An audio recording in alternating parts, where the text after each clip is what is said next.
Today we have a 2004 Toyota 4Runner. We'll be replacing the left upper control arm. So first thing we'll do with a 19mm socket, we're going to remove the 6 lug nuts to remove the wheel, which pretty much exposes everything here. I went ahead and removed the cotter pin down here from the ball joint to the spindle. So now what we're going to do is with a number 10, we're going to remove this here as well as this here, but I believe this is a number 12, just so we can get all these out the way. And then we're also going to do with a number 19 socket and impact, we're going to remove this bolt here to the sway bar link so we can get to this bolt here to the ball joint here. Once I get all that, I'm going to start working on removing this long bolt that holds up the control arm, using a number 19 wrench on this end and then my impact on this end. I'm going to remove this here, and then we're going to slide the entire bolt outward through the engine bed and pretty much just put it to the side, and we pretty much have this removed. So I'm going to go ahead and start with removing these 2 points as well as the sway bar link.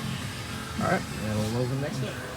So I've removed the sway bar link here. It gives me room right here, as well as this number 10 to get this out the way of the upper control arm, and this number 12 back here so that I can put my impact right here, as you can see.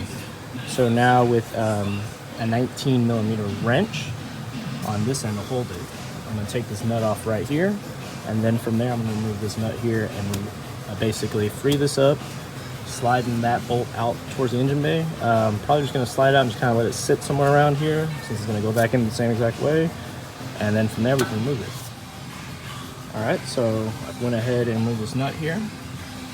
Also loosened this up, and then I struck it with a hammer here, or you can use, a ball joint removal tool. But pretty much if you shock it, it comes up. So I went ahead and did that already.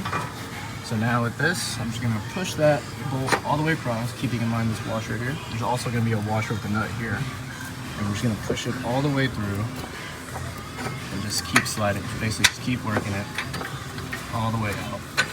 And then I'm gonna go ahead and remove this, and we're gonna slide her new. So as you can obviously see, I've got the old one removed. Very simple and straightforward. My bolt is right there. So now we're just gonna go ahead and just slide this new one in here. Oops, sorry, it goes under that. Sliding it in just to see where it lines up. And then we'll slide that bolt in, get this on, and pretty much install everything. All right, so I pretty much just jumped the gun and just closed everything up. It's a very simple upper control arm, so literally took me like 30 minutes. So went ahead, put the sway bar link back on, tightened this down with the cotter pin in, tightened all that in. Our brackets are back in place, 12 or 10. So that's pretty much it, and I'm just gonna throw the wheel back on and we're done. So thanks for watching, guys. Please like and subscribe. More videos to come.